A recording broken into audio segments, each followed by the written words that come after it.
Hello, and welcome to tonight's Commonwealth Club World Affairs program. My name is Liz Fosling. I'm the author and illustrator of Big Feelings and No Hard Feelings, and your moderator for this evening. Before we get started, a few reminders. So tonight's program is being recorded, so we kindly ask that you silence your cell phones for the duration of the program. And if you have questions for Sahil, please fill them out on the cards that are on your seats. And if you're joining us online, please answer or write your questions in the YouTube chat. And it is now my great pleasure to introduce Sahil Bloom, author of The 5 Types of Wealth, a transformative guide to designing your dream life. Sahil believes that the greatest things in life come not from finding the right answers, but from asking the right questions. He is the creator and writer of the Curiosity Chronicle newsletter and has a passion for health and human performance. You must have heard all this so many times. A successful entrepreneur, Sahil is the owner of SRB Holdings and managing partner of SRB Ventures, an early-stage investment fund. Sahil graduated from Stanford University with degrees in economics, sociology, and public policy, and he was also a 4-year member of the Stanford baseball team. Sahil, welcome. Congratulations on your book. I also just wanted to say personally, thank you for writing this. As I was reading, I had the, I will say, rare experience of every few pages looking up and turning to my husband and saying, we have to do this. What is my life raiser? What are our anti-goals? And so one, I want to make sure we cover both of those topics in today's conversation. And then two, just thank you. I think, again, it is really rare to find a book that is so chock full of really actionable advice that someone literally wants to implement immediately. So let's dig in. So you open the book with this really powerful story of something that a friend said to you that profoundly changed your life, and it was about your parents. So I'd love for you to tell us about that. Absolutely. Well, thank you so much, everyone, for being here. And I see a lot of familiar faces in the crowd, which is so meaningful to me. So thank you. A few years ago, I had a conversation that changed the course of my life. I went out for a drink with an old friend. We were living in the Bay Area at the time, 3,000 miles away from my parents and my wife's parents who lived out on the East Coast. And we sat down for a drink and he asked how I was doing. And at first I sort of gave the standard response. I said, I'm good, busy. It's like the stock cocktail party response that we all grow accustomed to when we go to these things. We say it with that sort of pride, like being more stressed is actually a good thing. And he looked at me and sort of looked through me in that moment, and he was looking for more. And I told him that it had started to get difficult living so far away from my parents on the East Coast, that they were getting older, that for the first time in my life, I had started to notice them slowing down, that they weren't immortal in the same way that I had thought in my younger years. And he asked how old they were. And I said mid-60s. And he asked how often I saw them. And I said about once a year.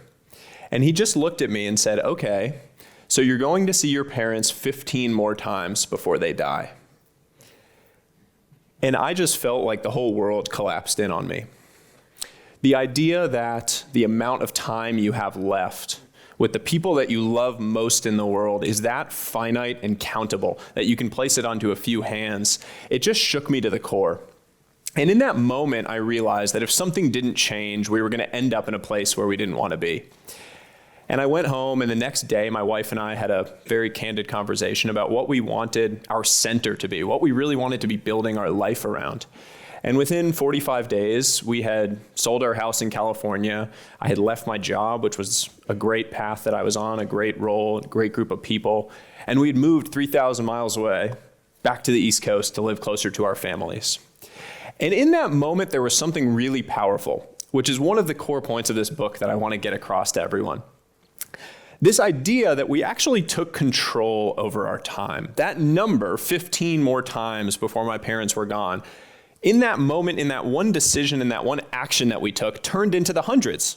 I see my parents now multiple times a month. They're a huge part of my son, their grandson's life. Through a single action that we took, we were actually able to create time, to create moments with the people that we care about most. And that realization and that awareness that we are in much more control of our time than we truly understand or realize was the inflection point that changed my entire life. It's really powerful. It's very clear from the way you talk about them, and obviously this big decision that you made to move across the country, that you have a really close relationship with your parents. I think they're here tonight. And so I'd love to hear more about them, who they are, how they met, and how they shaped who you are today. My parents are here tonight. They're sitting right here in the front row, which is a very special thing.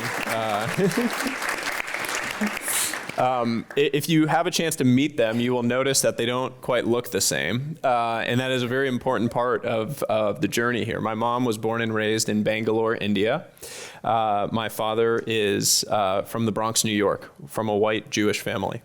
And my parents crossed paths in a real turn of fate over the course of a couple of weeks where they crossed at Princeton University. My mom was working in the library to pay her way through a master's program, and my dad was studying in that library feverishly for his final dissertation defense. And my mom got up the courage to ask my dad out on a date. Yes, that is good. I like that. And they went out for ice cream. And on that first date, my father turned to her and said, my father, will never accept us. And my mom was so blinded by his use of the word us that she completely missed the message. And unfortunately, he was right. His father was not accepting of this budding courtship and forced him into a choice to choose between his family and my mom. And he made a decision and walked out the door and never saw his family again. And to this day, I never met my father's parents. He has 3 siblings I've never met. I have first cousins out there in the world that I've never met, all from this one decision. A very powerful decision to choose love, to reject the common convention, the path that had been handed to both of them, and to carve their own path into the earth, to reject the default and to live by their own design. And the lineage of that decision, the ripple effect of that, the DNA that I feel like was ingrained into my and my sister's life, is one that I see now as this through line in hopefully helping others to do the same and sharing these ideas to allow others that are out there in the world to question some of these things that have been handed to you, some of these default paths, some of these assumptions that you've been led to believe, to just start scraping away at them, to ask the question, is that really the thing that I want to do? Is that really the mountain that I want to climb? Or is that one that I've been told I should be climbing? Is that a path that others have handed to me? Or is it one that I have truly created as my own? Well, I definitely want to meet your parents after this. You will. You mentioned love, and then especially on the topic of parenting, it's a good shift into looking at parenting from a different angle. So I know you have a young son, and we've bonded over the fact that we both have young children. And I actually wanted to read a couple sentences from this book that really, I think, encapsulated so well the feeling of these early years of parenthood. So you write in the book, as a parent, you learn to track and measure time in the weeks and months of your children's lives. You grow so accustomed to reciting their ages in these terms that it becomes second nature. These markers create a stark awareness of lost time, of the moments that you will never get back. I think about that a lot since I read it, and when my 2-year-old is driving me up the wall, I remind myself that I'm only going to have this little precious version of him for such a short period of time. I know you've looked at the research and what the research says about how we spend our time, and I'd love for you to talk about that, especially as it relates to our parents and our children. The research is pretty striking on this. 95% of the time you have with your children is over by the time they're 18 years old. A huge chunk of that, 75%, is by the time they're 12. There is a 10-year window when you are your child's favorite person in the entire world. And after that, they have new favorite people. They have friends, best friends, girlfriends, boyfriends, partners, spouses of their own, children of their own. And you never quite occupy that same place in their life. And that 10-year window also happens to coincide with the time when you are supposed to be chasing every single version of more that the world has handed you. You're supposed to be chasing all of your personal, professional ambitions, all of these things that you've been convinced really matter. And part of the call to action in this book and in the ideas I'm trying to share is to just wrestle with that tension, to think about how you want to balance your own balance by design, that tension between presence and ambition that naturally exists in your life, to be present during those moments, during those magic windows that we actually have with these people in our lives, and with what you want to do, the things you want to go create in the world, the value that you want to create for other people out there. And navigating that tension, I think of as the single most important choice you can make as a parent during that window, is to figure out what your balance is going to be there. And the way that I have navigated it, which I'll share and which I write about in the book, is really this idea of centering around the why with your kids. I think it is so important that your children understand why you are working hard on the things you're working hard on. This is not about sacrificing all of your ambitions and being present 24 hours a day with your kids. It's about making sure they understand why you are working hard on things, why they matter to you, why they light you up. Because the lesson that they learn there is that working hard on things that you really care about is an important value for life. I learned that from watching my own father work hard on things that he truly cared about. And I always knew why he was working hard on those things. So I felt as though I was part of that mission. It wasn't this tension where I felt like dad's not around, dad doesn't want to be here. I understood the why. And so as a result, I filled that void with this understanding, with this recognition that it was a mission that our whole family was on together, that I was a part of this thing that my dad was out there doing. And it was a lesson that I will remember for my entire life. So balancing that, recognizing that, sharing that why, bringing your kids on that journey with you is such an important idea as we all wrestle with that natural tension that we're going to face during this window of time. Okay, so I have to ask, what does your 2-year-old know about your book? He does understand it much more than I think. I mean, I would say if there's one thing that I've changed my mind on as a parent, it's that you can't teach your kids anything. You just have to embody the things that you want them to learn. Before my son was born, I literally sat, I'm a big list guy, like all into frameworks and ideas. And so I sat down and I was like, here are all the things I'm going to teach my son. And then they come out and they basically just come out with a kit. Like he comes out and he has a personality and he has an opinion on the world. And so much of that is pre-wired in them. And the things that I'm hoping for him to learn now are things that I have to embody myself. If I want my son to treat my wife like a queen, I better damn well treat my wife like a queen. Every single day. If I want my son to understand the power of delayed gratification as a key to building the life he wants, he better see me doing hard things on a daily basis to build the life that I want. Because I'm not going to be able to teach him that. I can't write that down to him. I can't lecture him on that. He has to see that in the way that I actually live on a daily basis. And so with this whole writing process, I have really tried to make sure on a daily basis that I'm talking to him about these different things. He's probably not understanding a whole lot of it, but he's seeing me working on this. He sees the book. We're taking him in. He's seeing like these different things that are happening, the conversations we're having out there, pictures, videos, all of this stuff. I really do think they're absorbing much more than we realize. So much more. I'm scared sometimes at the things I do that my son picks up. And it is also the watch out of like, especially with technology, right? A lot of my life and work is on my phone. And that is a huge challenge because it's very easy on a daily basis to have my phone in between me and my son. I'll be at home and I work from home mostly. I'm writing, I come out, I have my phone and someone's messaging me or emailing me or a notification, whatever it is. And I have my phone here and he's on the other side of that. And what is the message that your kid is picking up when they're on the other side of the thing that is commanding your attention? It's very clear what that message is. You are the second most important thing. Here's the first. I'm holding it in front of me.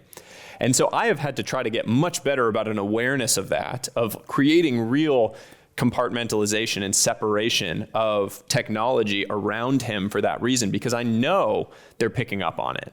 I heard actually recently, a friend of mine told me that his 2-year-old, he was trying to talk to his 2-year-old and his 2-year-old held up like a fake phone to their ear and said like, "Not now, daddy." And it's funny, but it's terrifying, right? Like because the kid didn't just pick that up from nowhere. They learned it from watching the parents. And so I think it is something, I mean, it's a note to self for me, but for everyone out there, something to be aware of. Totally. My son, I want to say he was maybe 14 months old when he first opened an app on my phone and started swiping. And he was like better than I have ever, like very dexterous. So yeah, that was for me also. I just need to get off the phone. Okay, so we've talked about time, how we spend our time. And what stands out is that is absolutely not something that we normally associate with wealth. And speaking for myself, growing up, wealth very much meant money. And you write and you talk a lot about how the scoreboard is broken. And so if you can share a little more about what that means and why it's so important to measure the right things. This might be because I come from a sports background. I think I've got some of my Stanford baseball coaches and teammates in the audience here, which is great. But the sports background for me meant that the scoreboard was always something that I naturally understood. You kind of have the thing in life that you are focused on and that you're measuring yourself against. And this famous management theorist named Peter Drucker once said, "What gets measured gets managed." That's the idea that the thing that you can measure ends up being the thing that you narrowly focus on. It's the thing that you kind of myopically hone in on and try to optimize around. Well, historically, that scoreboard for our lives has been money. It is the most measurable thing that we have. So we use it, we focus in on it, and we optimize around it.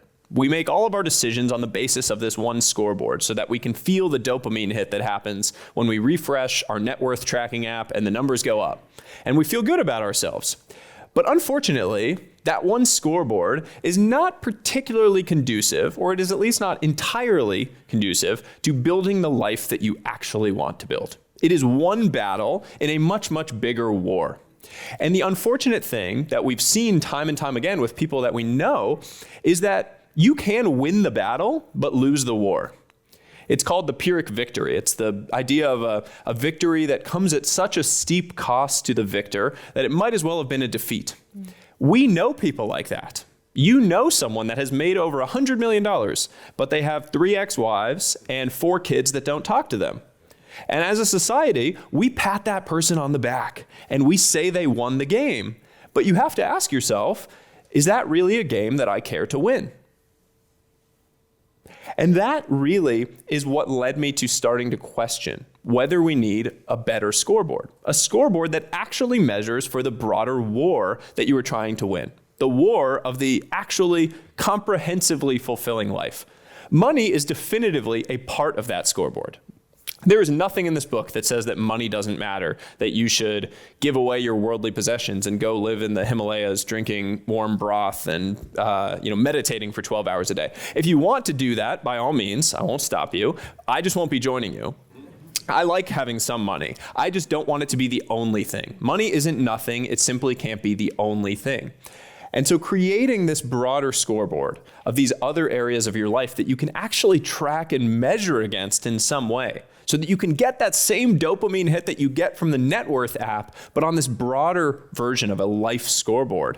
That was really the fundamental concept, the meta concept of this book. I love that. We talked about this a little earlier. That, I think, resonates with me. I'm sure resonates with many people here. It's probably why a lot of people buy the book. It's very aspirational. And I imagine it's hard for you too sometimes to keep that in mind. So I have definitely found in my career and in my life, it's extremely hard to disentangle myself from seeing money as the only thing to measure or as a way to benchmark how successful I am. How do you prevent yourself from doing that? Well, the first thing I'll say is that this entire book, I would consider a whole bunch of notes to self. None of it is to say that I am like a, perfect mark on all of these things. I think I have wrestled with the questions enough that I'm doing much, much better than I was 4 years ago. But for every single person that reads this, for every single person on this journey, it is very much a journey and one that you're going to continue to try to improve upon over the course of your life. The thing that I have honed in on in my own life is the idea that when you measure the right things, you can actually make better decisions. You take the right actions and then create the right outcomes. So when you go to make a decision about a career change or about a job offer or something that comes up, if your scoreboard was entirely based on money, it's very clear what you're going to do. If someone comes and offers me today $100 million to go work at some job, and my only scoreboard is money, I'm going to go ahead and say yes to that because it's very clear. It's like, okay, number go up, that's good. I'm going to go take that job. But if you factor in this bigger scoreboard and now you layer in some new facts, let's say that job is in Omaha, Nebraska, 1,000 miles away from my family. Let's say it's working 80 to 100 hours a week on something that I hate. I'm going to have to travel 300 nights out of the year. I've added in some new facts. Again, if my old scoreboard is the only thing that I'm looking at, I'm still taking that job. But with a new scoreboard that factors in these other areas, I can look at it a little bit differently. I can say, okay, well, my time is going to be taking a significant hit because I'm going to be working nonstop. I'm going to be 1,000 miles away from everyone that I know and love. I have no friends, no family there. I'm going to be traveling and away from my wife and son 300 nights out of the year. And my physical health is going to take a huge hit because it's cold in Nebraska and I'm not going to be at home enough to actually have a routine. So now a decision that felt very obvious in one direction on the old scoreboard feels very obvious in the other direction on the new scoreboard. I can actually view it through the picture of my broader life. So that is really how I think about this, is starting to actually think about and incorporate these other areas of life as you make decisions allows you to make better decisions that will lead you in the direction that you're actually trying to head. I love that. It brings to mind a different framework that I did not find useful at one point, and people might have heard of this. It's called the four burners theory. You're nodding. You know this, I'm sure. Yes. So the idea is that at any time, there's four burners. There's work, family, friends, and health. And if you want to be successful in work, you can only have one other burner on. And I, in my younger, more naive years before I'd come across your work, I followed this and actually implemented it. And so I chose work and family.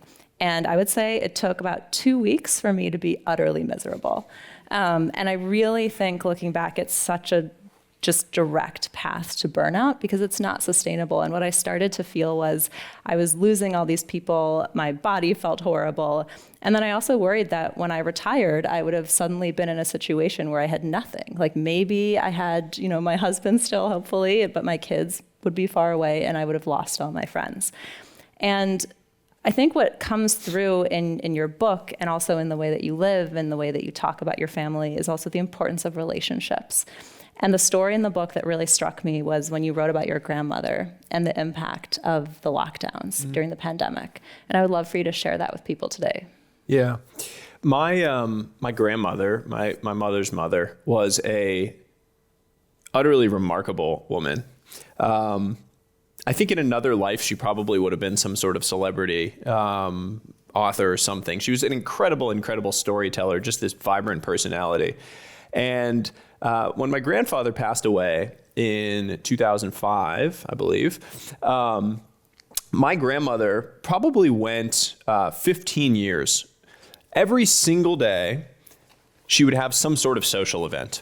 India is a culture where after someone passes away, there's like real longevity to the social connection that people lean into. People really try to embrace those that have lost loved ones. And, in America, I think maybe for a month, people come and look after you. In India, it was like literally for 15 years. Someone was coming, having lunch with her. Someone was taking her somewhere. She was going to Scrabble club. She was doing all sorts of things. She had this incredible social life, way more social than me. And it kept her alive. That social connection was literally life-giving for her. And we actually know this scientifically. The Harvard Study of Adult Development is this amazing study done over the course of 85 years. They followed the lives of 2,000 plus participants. And they found that the single greatest predictor of physical health at age 80 was relationship satisfaction at age 50. It wasn't your blood pressure, your cholesterol, smoking or drinking habits. It was how you felt about your relationships that predicted your healthy aging. My grandmother was a case study in exactly that.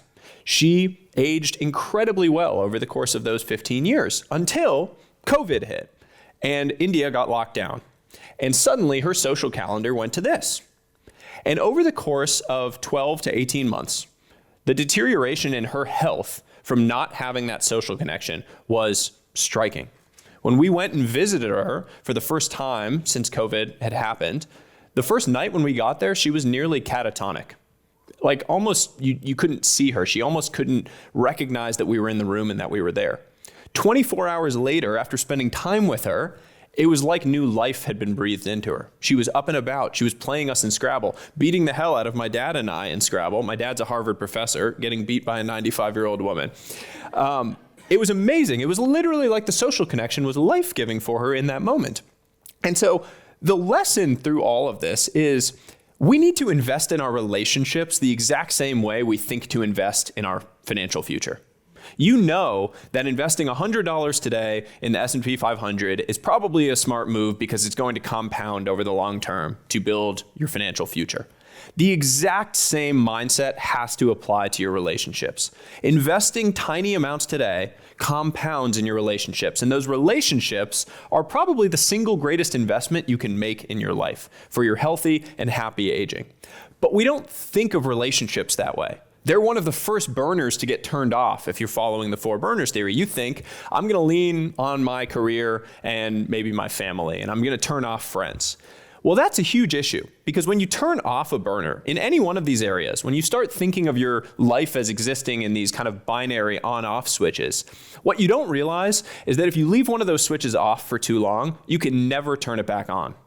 If you don't invest in your relationships in your 30s and 40s, you won't have any in your 50s and 60s.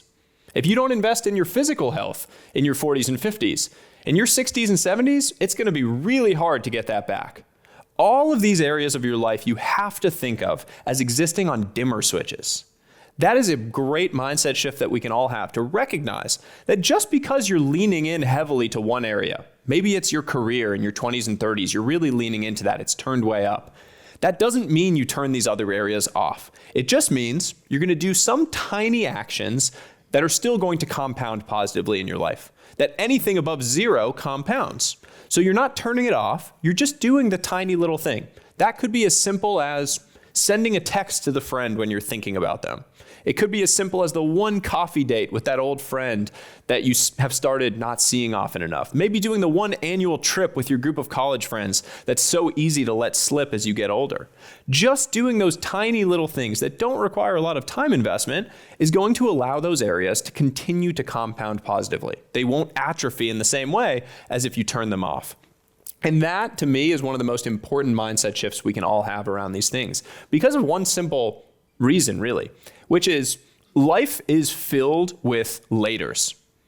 I believe that later is the most dangerous word in the entire dictionary. You say, I'll spend more time with my kids later. I'll spend more time with my spouse or my friends later. I'll invest in my health more later. I'll find my purpose or freedom later. And the sad thing is that later just becomes another word for never. Because those things are not going to exist in the same way later. Your kids are not going to be 5 years old later. Your partner or spouse, your friends won't be there for you later if you aren't there for them now. Your health won't be there for you later. You won't magically wake up and find your purpose later. So either you invest in those things in some tiny way now, you design them into your day and into your life now, or you just come to regret it later. Because later, we'll all be dead. Powerful words. Sorry. I love this concept of small things too, and the dimming as opposed to turning the burner off. I personally have, it's easy to say later, and what I've found over and over again, I have 2 small children, I have a job and a side job, and I am just deeply tired. And I find that it's so easy to say the later, to just be like, oh, I'll text this person later. I can't go to this dinner. I'm too tired. And every single time that I sort of drag my weary self to the thing or do the text or call someone, I feel so much better. Like it really is this physical re-energizing. So I love the concept of dimming and these small moments. I mentioned at the top, I'm obsessed with this Life Razor. So tell us about that. What is yours? Where does that come from? I spent time with a man named Mark Randolph during the writing process for this book. Mark was the founder and first CEO of Netflix. He actually lives near here in Santa Cruz.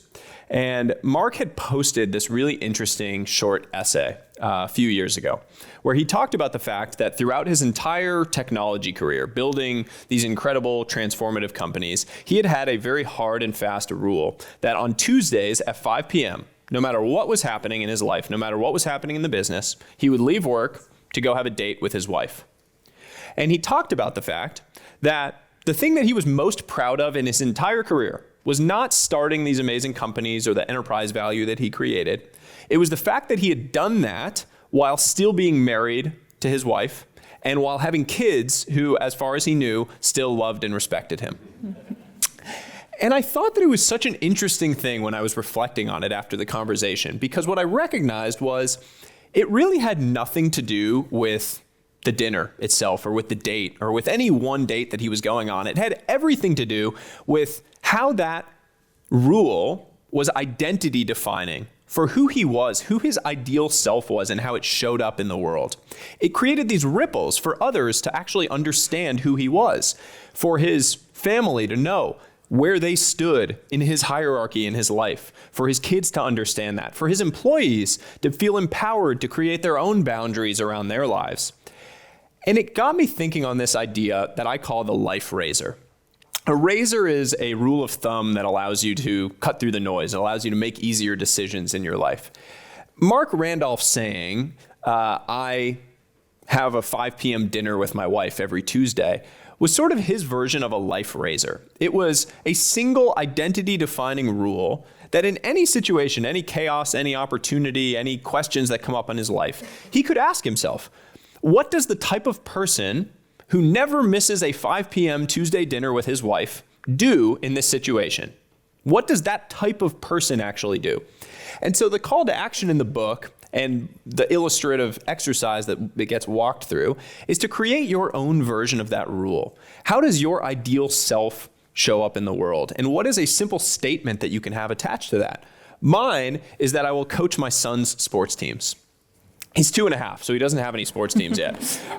But someday when he has his teams or his activities or his things that he loves doing, I'm going to be there coaching it or supporting him in whatever way. And what that means to me is very important. The ripple effect that that creates, the identity that it implies, is that I prioritize being a father and husband above other things in my life. It means that I am the type of father and husband that my son actually wants to have around and coaching these things. It means that my wife has to be proud to have me going and coaching these things. It means that I'm a community member. It means that I never take on new financial opportunities that would jeopardize my character, my integrity, or my morals. And so when new opportunities or situations arise in my life, I can ask myself, what would the type of person who coaches his son's sports teams do here? A new financial opportunity comes up that maybe is going to pay me a bunch of money, but I'm going to have to be away 300 nights out of the year. That's a hard no for the type of person that wants to coach his son's sports teams, because I wouldn't be able to do that if I'm going and taking this on. So I'm willing to sacrifice that because that's not how my ideal self shows up in the world. That idea of a life razor, I think, is one of the single most powerful concepts in this book. To actually think about, in the current season of your life that you are in, what is your life razor? What is the thing that is going to define who you are and how you show up in your relationships, in your work, in all of these different areas of your life? Okay, I'm going to take a risk here since you're the expert, and I'm going to tell you the life razor that I came up with for myself. So mine was... And if it's not good, tell me after this. No such thing as not good. Okay. No such thing. It's been very helpful, so it's useful to me. It's been that I want to make the moments we have together magical. And so for me, that is when I wake up and my kids wake up. Most of the time, we have an hour and a half before I start work. Today, we had 3, which was not as nice as I wanted it to be. They woke up at 4. But it helps me put the phone away and say, okay, you know what? They want to make pancakes. Let's make pancakes. Why not? Today we busted out the Valentine's supplies, the glitter and that kind of thing. And I don't think I would have been as willing to do that had I not created this life razor that really focused on, we have this limited time together. Let's just have a blast. And I don't need to be on my phone. This is not the time to worry about email. So even in this seemingly small way, it's really already had a big impact on, I feel, how I'm showing up with my family. So I think really it's a beautiful that. one. I'll share something a little bit vulnerable related to this life razor idea. And this is all about awareness. It's all about creating these little triggers that allow yourself to pull back into the present moment when we get scattered, when our lives start to go awry, when we start to have the chaos that's pulling us in different directions, which we all know happens. You referenced this earlier, that a lot of this, like if you do all of these things, is life just perfect? And I don't think there's a single person in the world that is going to be in 100 on this new scoreboard, right? We're always going to have things that we're struggling with, wrestling with. And the point is that you have an awareness of them so that you can pull yourself back into the present and address it. You can have awareness and then a little bit of action to right the ship. And I had a situation exactly like that 3 or 4 weeks ago. I was in my office working on something related to the book launch, very focused. And my son came in, 2.5-year-old, in full terrorist mode, knocking everything over, jumping on the couch, throwing stuff down. There was books, he was tossing them. He rambunctious 2.5-year-old. And I started having this whole negative spiral in my mind, just saying like, oh, this is so annoying. Why is he doing this? Doesn't he know that I'm working? I need to really focus on this. I just started having this whole spiral of negativity. And I caught myself because I have this thing on my desk that says I will coach my son's sports teams. And I looked at it. And in that moment, I zoomed back in time 4 years ago, when my wife and I were struggling to conceive. And we had had a 2-year challenging journey with this. And I had prayed every single night that we would one day have a healthy child. And here I was in this moment complaining about the exact thing that I had been praying for. And it was a reminder to me of one very important fact, which is that sometimes in life, the things that you pray for become the things that you complain about if you let them. If you let them. If you aren't able to stop, create that awareness, recognize it, and pull yourself back into the present. Sometimes you are literally living out your prayers, but you haven't taken a second to appreciate that. You haven't taken the moment to understand it. And so I hope everyone hears that and pauses a little bit more this coming week ahead. Those moments when you catch yourself complaining about something, just stop and think about whether your younger self would have prayed for this exact thing that you are complaining about in the present moment. Catch yourself on it in the coming week. I guarantee if you just start doing that, the momentum from that one tiny change can change your life. I don't think you're complaining, but I hope that you are taking the time to apply that to now when you just had your book come out and you're seeing all these people in all these different cities responding to the messages, that you're also soaking it all in and really enjoying it. We did the Life Raiser. The other one I mentioned at the top was anti-goals. So talk to us about anti-goals. Yeah. Charlie Munger famously said, "All I want to know is where I'm going to die, so I'll never go there." Sadly, I suppose he eventually went there. Rest in peace. The idea of anti-goals is exactly that. It is to identify where you're going to die so you can avoid going there. And in the context of your life, what that means is you know what your goals are. At the start of every year, everyone sets out and you create your goals for the year. They're the summit of the mountain that you're trying to climb towards. Your anti-goals are the things that you are not willing to sacrifice in the pursuit of that summit. So say my goal is to become CEO of this company. My anti-goal might be spending 300 nights out of the year away from my family, or allowing my health to completely deteriorate from stress and my pursuit of this one goal. I want to achieve that goal, but not at the expense of these other things. I want to reach the summit, but not if it means me losing my toes or my ears to frostbite. Identifying your anti-goals alongside all of your goals is a really important way to get to where you want to go without losing sight of the bigger picture of what you're trying to achieve. It's the idea of winning the battle and the broader war. So thinking about that, setting anti-goals right alongside the goals that you have for your life is a really useful framework for thinking about. Okay, so you talk about the 5 types of wealth: time, social, mental, physical, financial. I'm curious which you find personally hardest to invest in or to build up. It's a great question. I would say time wealth is the most challenging for me and probably for most people in this room. And the reason I say that is because most of the people who will come to an event like this are probably self-identify as highly ambitious.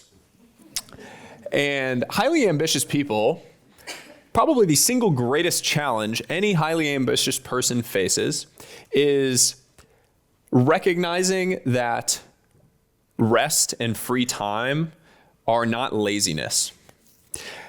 Most highly ambitious people think of rest and free time as a reward for effort, not something that's actually a part of their performance or systems. And that shift means that we take on way too much. We say yes to every single new opportunity that comes our way. There's actually a cognitive bias called the yes damn effect, which says that we say yes to things that are a month from now, and then the thing eventually comes, and then we say, damn, why did I say yes to that thing? We all know that, right? You get invited to the party 2 months from now, you say yes to it, the night comes, and you're like, why the hell? I don't want to go to this thing at all. I struggle with that a lot. I mean, the idea of taking on too many things, taking on the shiny object, new professional opportunity that you think is going to be great and that never ends up panning out in the same way. All of those things are harming our time wealth because what happens is we get so busy that we become like a rocking horse. We're always moving, but we're never actually going anywhere, never making progress.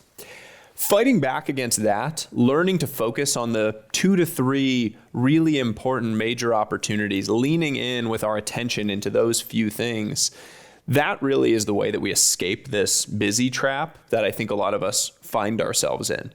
The one other thing that I'll say when it comes to time wealth is that the idea of balance has sort of been hijacked.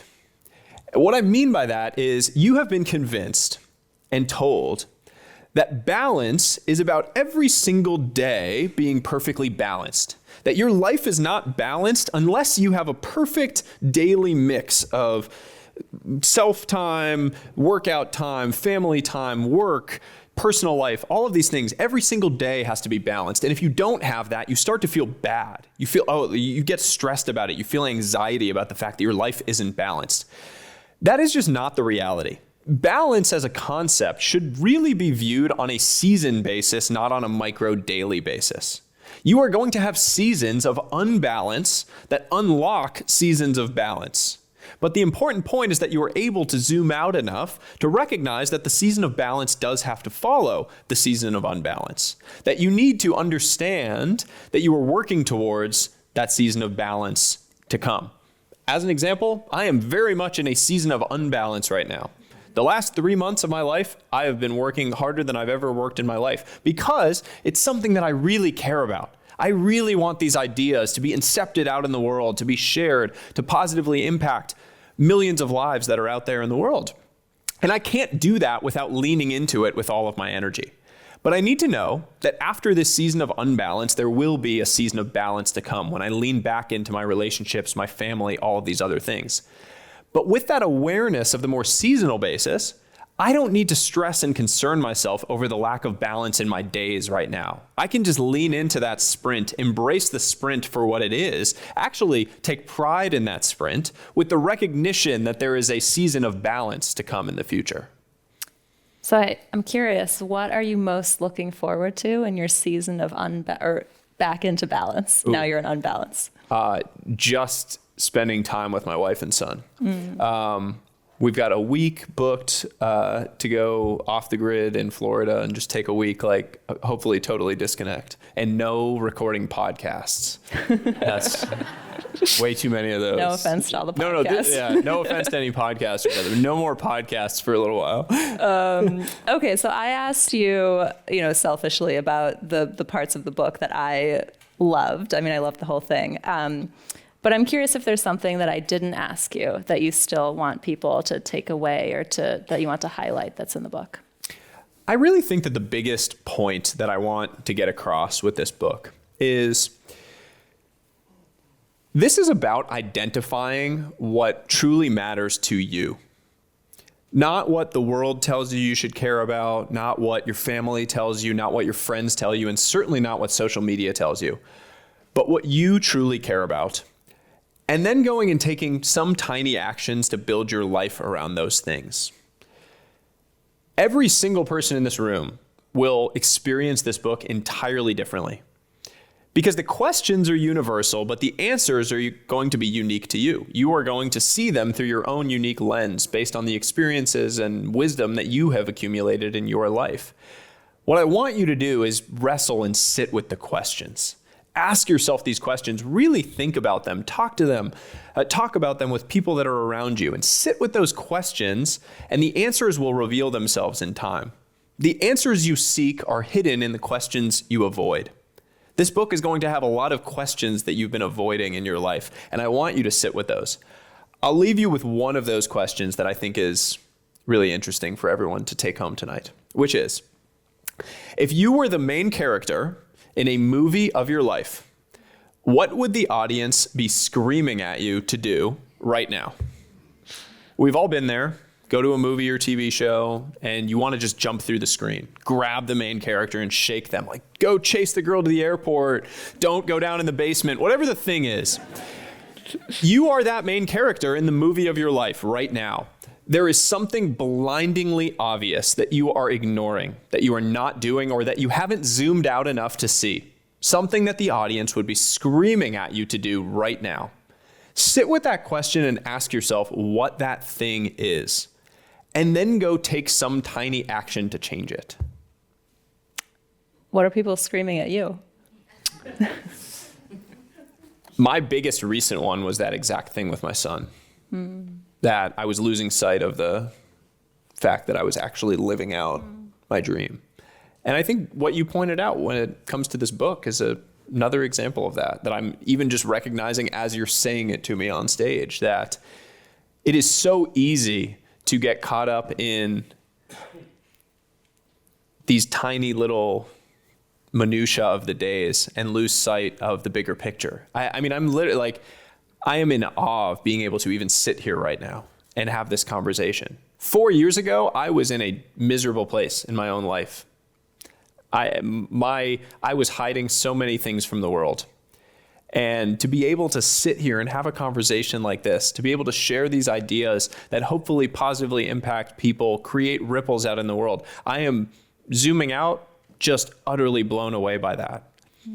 And yet, I think on a daily basis, am I actually forcing myself to have that awareness, to understand that? How incredibly grateful I am to be able to be here, to meet all of you, to have these conversations. So thank you for pointing that out. Thank you for writing this book. Okay, I have one more question, and then we're going to take one of these many questions that we've received from the audience. And I want to start this question with one of my favorite little anecdotes that I've come across, which was about two of my favorite fiction authors, your favorite nonfiction. And this is Kurt Vonnegut, who wrote Slaughterhouse-Five, and Joseph Heller, who wrote Catch-22.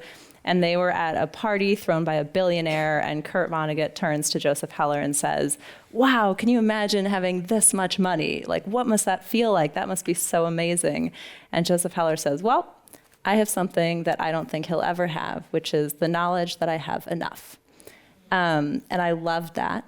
And then my, follow-up question that unfortunately I could never ask him was, how do you know? How do you know that you have enough?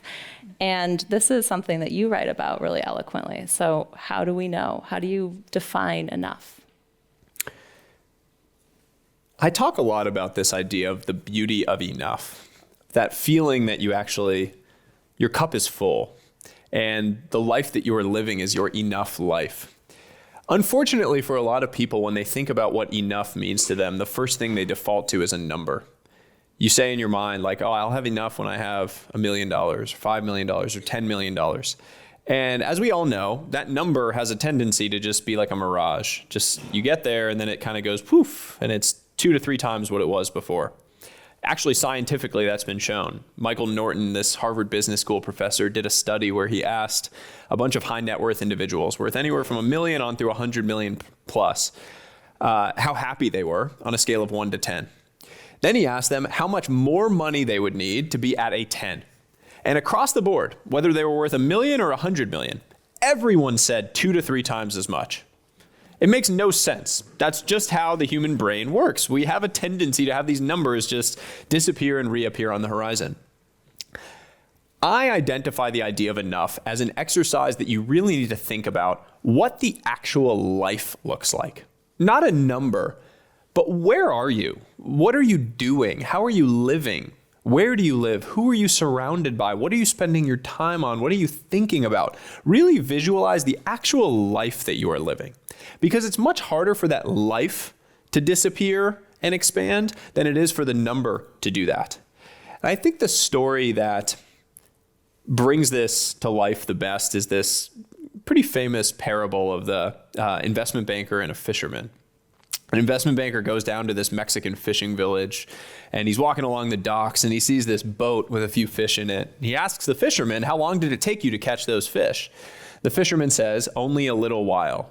And the banker says, "Why didn't you fish for longer?" The fisherman says, "Well, I have everything I need. In the morning, I fish for a little while, and then I go home and have lunch with my wife, then I take a nap, and then in the evening, I go into town, drink wine, play music, and laugh with my friends." And the banker's like, "You got this all wrong. Here's what you got to do. You got to fish for longer so you can catch more fish. Then you go buy a second boat. Then they fish and you get a third boat and a fourth boat. You create a whole enterprise of fishing boats. You move to the big city. You take your company public and you'll make millions." And the fisherman looks at him and says, "And then what?" And the banker says, "And then what? Then you can retire to a small fishing village. You can fish for a little while in the morning. You go home, have lunch with your wife. Then in the evening, you can go into town, play music, and laugh with your friends." And the fisherman just looks at him and smiles and walks off into the distance. And you know, the classic interpretation of that story is to say that the banker is wrong and the fisherman is right. I actually think it's a little bit more nuanced than that. The two have completely different maps of reality. They have a completely different map of what it means to live a successful life. Their definition of enough is very different. The banker thinks that building something big, creating jobs, creating all this value, doing all these things, that is his version of enough. He wants to go and do that. The fisherman is already living his version of enough. So taking the banker's map and applying it to the fisherman's terrain makes no sense. That is what we do when we allow ourselves to look around at other people's lives, when we start comparing our lives to all these other people, when we start accepting whatever version of more the world is telling you should want.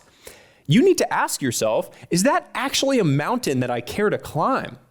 We're in this speed-obsessed culture of wanting to do more and more and more. And the reality is that what we really need to do is focus on direction over speed. It's much better to climb slowly up the right mountain than to climb fast up the wrong one. And so many of us never take the time to slow down and ask ourselves, what is the mountain that I actually want to climb? What is the mountain that I actually care about? The things that I actually want to build my life around. That is what enough is about. It's about identifying the right thing that you really want to spend your time on, that you really want to invest your life in, and then going and taking actions to build your life around that. Yeah, I think even with that example, what's so powerful about your work is the nuance and also that there's no judgment. It's just very much what does good or what does enough look like to you?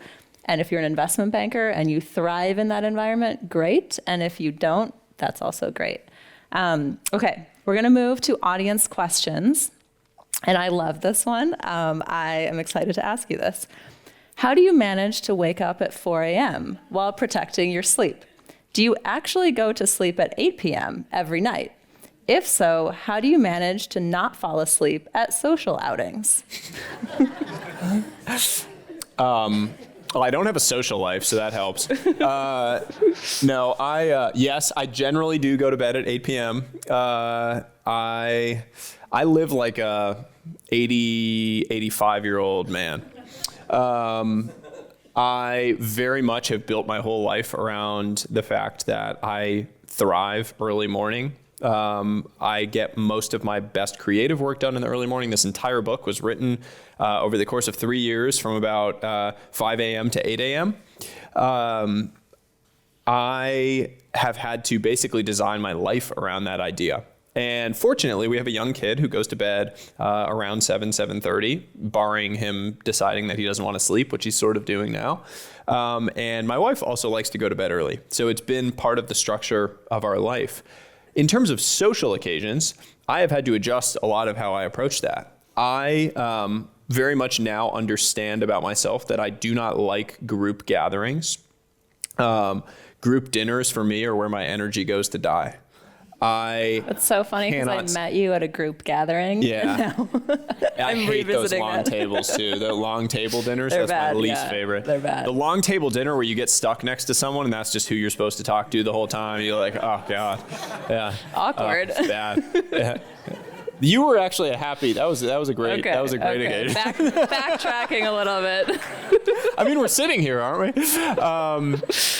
No, but I mean, my big thing is what I really want at this stage of my life is to go deeper with a smaller number of people. And so I'm not going to the like networking cocktail event thing that's at 7 or 8 p.m. in New York City. Just, it's a hard no. What I love doing and what I do is I have a standing reservation at my favorite restaurant in New York City at 5:30 p.m. every Tuesday.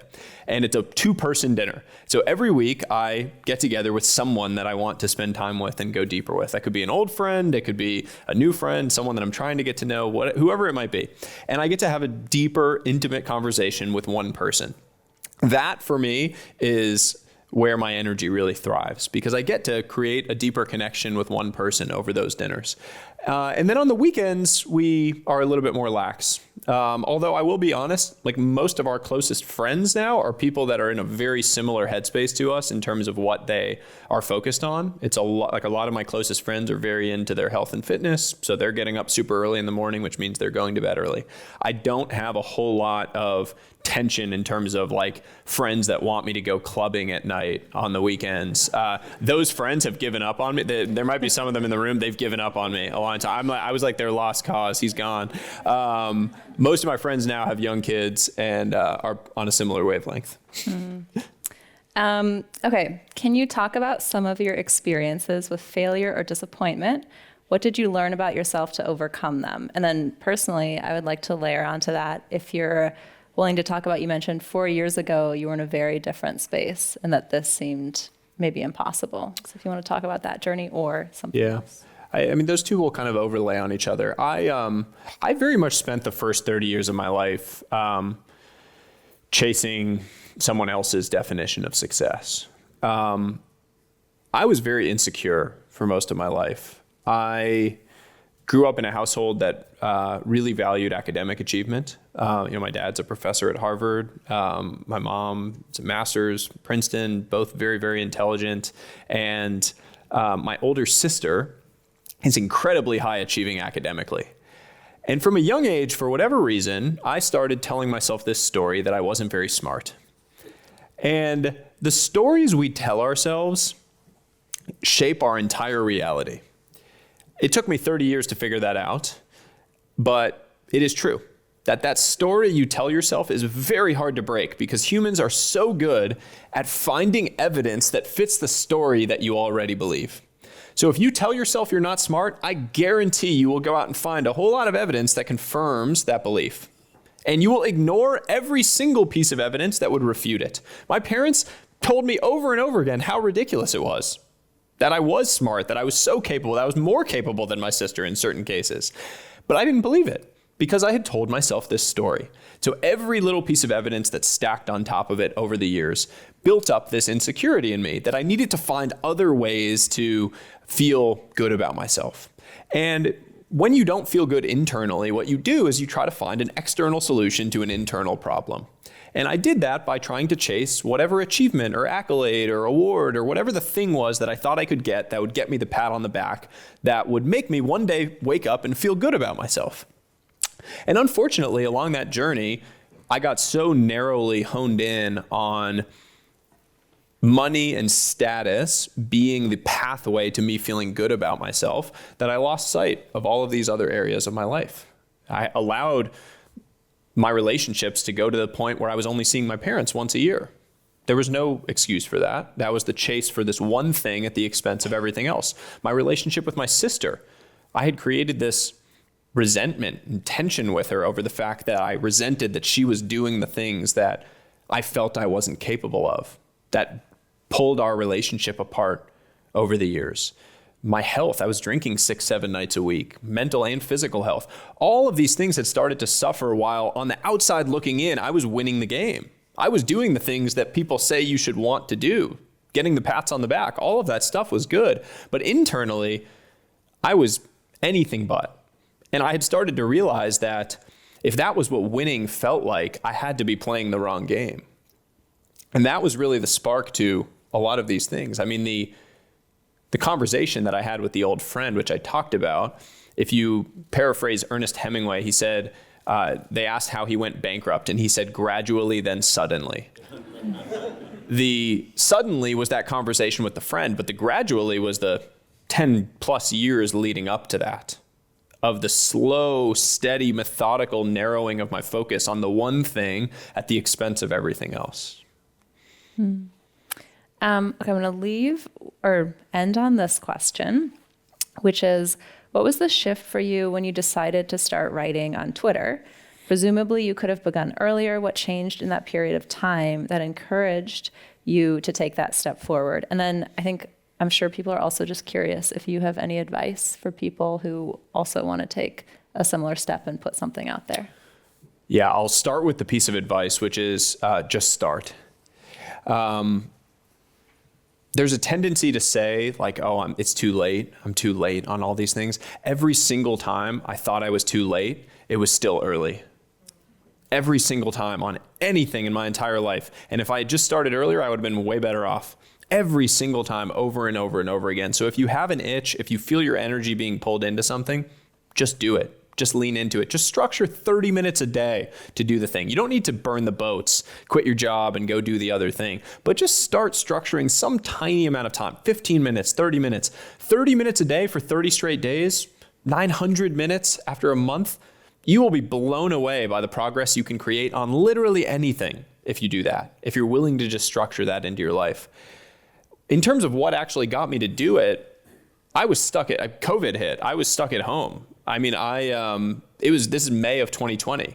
I wasn't commuting into the office. We weren't traveling 3-4 days out of the week. And as a result, I had literally hours during the week that were just unfilled on the weekend, whatever it was. And I felt myself pulled towards writing. I had always loved writing, but I had never really had an outlet for it. And I started to see that there was a little bit of traction, a little bit of momentum, that little dopamine hit from other people sharing the thing. And so I kept doing it. But there was there was no such thing as like a creator path, go build businesses. It made no sense. I would leave a career in one of the most lucrative career tracks that you can imagine at a great firm with a great group of people to go write threads on Twitter. I still, even just saying that, I'm like, I can see my Indian mother cringing at the idea of her son leaving the McKinsey and whatever it is to go and do this. But if I hadn't started, who knows where I would be today? And that's really the advice I would have for anyone is if you feel pulled to something, just lean into it and follow your energy. When you follow your energy, the outcomes always come on the other side. I love the idea that you're changing our perception of what success looks like, that now somewhere there's a mother who's like, why haven't you left McKinsey to go write threads on Twitter? I hope not. Don't do that. Don't do that, guys. Threads are not working anymore. Don't I'm going to actually sneak one last question in here because I'm personally curious about this as well. So you mentioned you love writing and obviously your newsletter and now your book. You have many people that love to read what you write. How do you choose between ideas? How do you pick a topic? I do not create anything in advance. I write everything moment of. So a lot of people that are sort of professional creators, if you will, that have built businesses around this have a content calendar that goes out in months and they've already created the things or the videos, whatever it is. I do everything right then. So if you see a newsletter from me, at most I wrote it a day before. Anything that I post on Twitter is literally on my phone or on my computer right then. There's nothing planned. And that is by design. Not because I'm lazy, not because I am not organized around these things. It's literally because I recognized when I was starting to do this that the only way that I could do it for 10 plus years, which to me is sort of the barometer of if it's something you want to lean into, is if it was truly authentic, if it was driven by actual inspiration in a given moment to go and create around a topic. And I write about anything. I mean, anyone that's followed me, like, one of my most popular things that I've written was about a bunch of honeybees that came into my backyard. There is no rhyme or reason. I am like the anti version of the whole thing of like niching down and picking your lane and staying in your lane. I did not have a lane and I never stayed in it. But that was because I knew that if I was going to do this authentically, it had to be things I was actually excited about. So I just think about what I am excited about at any given point in time. And what is a topic that I can see, as I go and talk to other people out in the world, have conversations during the week. What are things that make people's eyes light up? Like even here, having a conversation, when I'm talking about these different topics, I can see in the audience, what are the things where I can tell people sort of lean in? What are the things where someone nodded their head a little bit more? And I'm picking up on that. And I know that then that is probably a topic that needs to get thought about more, expanded upon, more conversations around it. There are signals all around you for the types of things that are going to be interesting, that are going to connect with people, but you have to lean into them. And so if you're not a creator, your job, I guarantee, involves storytelling. Storytelling is one of the most important meta skills for anyone's career in any job. It's frankly one of the most important meta skills for life. You're storytelling when you're dating. You're telling the story about yourself. You're trying to do these things. And the best way to improve your storytelling is to start paying attention to the cues that other people are giving you about what is the most effective part of these stories. Every single time you are having a conversation with someone or talking about something, you can pick up on what pieces of it do they look confused? What pieces of it are they leaning into? What pieces make their eyebrows raise? And all of that is a good data point that you can use to refine the story that you're telling to continue to improve upon it. Amazing. That flew by, unfortunately. That's kind of the end of our conversation, but thank you so much. I just also for writing the book, for being here today.